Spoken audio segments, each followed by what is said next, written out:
Hello मुलांनो, मी आहे साची तुमची स्टडी बडी आणि खूप खूप स्वागत तुमचं साची स्टडी स्टुडिओमध्ये. मुलांनो, आज इथे आपण पाहणार आहोत इयत्ता 5वी साठी मराठी निबंध माझा आवडता खेळ खो खो. या निबंधाचे मी तुम्हाला 2 उदाहरणं देणार आहे, 2 वेगवेगळे फॉर्मॅट्स. त्यातील जी वाक्य तुम्हाला आवडतील ती तुम्ही लक्षात ठेवा आणि स्वतःचा निबंध स्वतः तयार करा. ठीक आहे? तर चला पाहूया.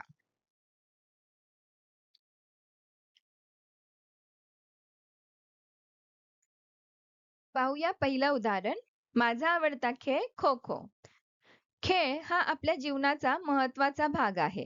खेळामुळे शरीर तंदुरुस्त राहते आणि मन ताजेतवाने होते. मला अनेक खेळ आवडतात, पण त्यामध्ये सर्वात जास्त आवडता खेळ म्हणजे खो खो. खो खो हा आपल्या भारतात जन्मलेला पारंपरिक खेळ आहे. हा खेळ मोठ्या मैदानावर खेळला जातो.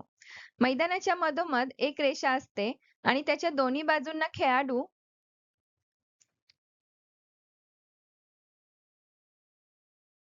वाकून बसतात. या खेळात 2 संघ असतात. एक संघ पकडणारा आणि दुसरा पळणारा. खेळ सुरू झाल्यावर पळणाऱ्या संघातील खेळाडू मैदानात धावतात आणि पकडणाऱ्या संघातील खेळाडू त्याला पकडण्याचा प्रयत्न करतात. पकडणारे खेळाडू एका रेषेवर बसलेले असतात आणि त्यांना सरळ रेषेतच धावावे लागते. जो पकडणारा खेळाडू पकडण्यासाठी उभा राहतो, तो आपल्या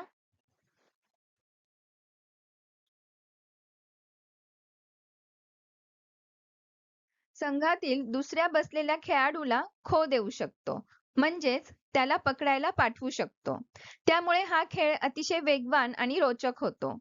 मला खो खो खेळायला खूप आवडतो, कारण हा खेळ धावण्याचा असून त्याने चपळाई, चातुर्य आणि सहकार्य शिकायला मिळते. हा खेळ खेळताना शरीर तंदुरुस्त राहते आणि विचार करण्याची क्षमताही वाढते.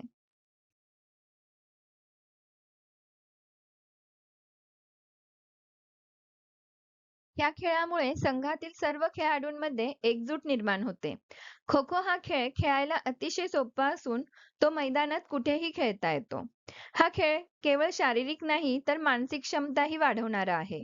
म्हणूनच मला खो-खो हा खेळ खूप आवडतो. तर सांगा मुलांनो, तुम्हालाही आवडतो का हा खेळ?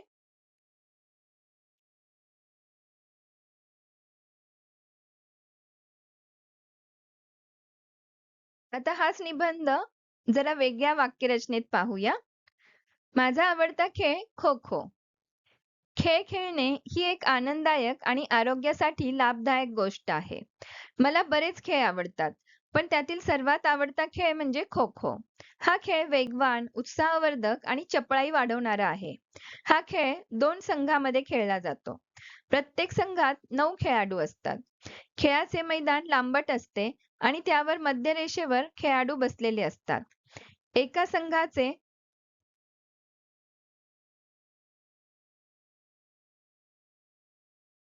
खेळाडू बसतात आणि दुसऱ्या संघाचे खेळाडू त्यांना पकडण्यासाठी धावतात. जो खेळाडू पकडतो त्याला चेसर म्हणतात आणि जो पळतो त्याला रनर म्हणतात. चेसर आपल्या साथीदाराला खो देऊन पुढील खेळाडूला पाठवतो. जो संघ जास्तीत जास्त खेळाडूंना पकडतो तो जिंकतो. हा खेळ खेळल्याने शरीर तंदुरुस्त राहते. धावण्यामुळे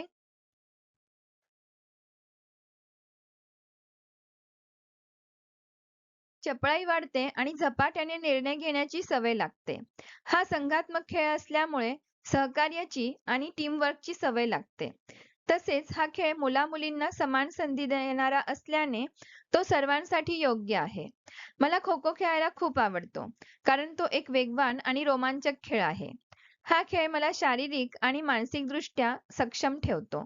म्हणूनच मी रोज मित्रांसोबत खो-खो खेळतो आणि सर्वांनी हा खेळ खेळावा असे मला वाटते. तर सांगा मुलांनो, कसा वाटला तुम्हाला हा दुसरा फॉर्मॅट?